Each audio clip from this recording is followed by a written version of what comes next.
আপনারা শুনলে অবাক হবেন, গতকালকের একটা মেসেজ, পঞ্চগড়ে হোসেন মোহাম্মদ এরশাদ একটা অফুরন্ত গ্যাসের সম্পদ পেয়েছিল, সেখানে শত শত কোটি টাকা বিনিয়োগ করে গ্যাস উত্তোলনের জন্য ব্যবস্থা নিয়েছিল।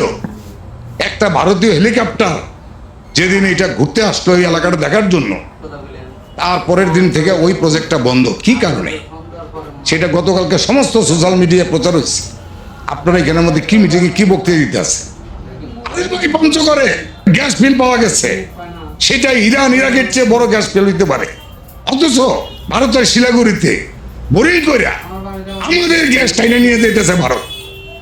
আর আপনাদের তৈরি করা গ্যাস ফিল আপনারা কেন উত্তোলন করতে পারেন না?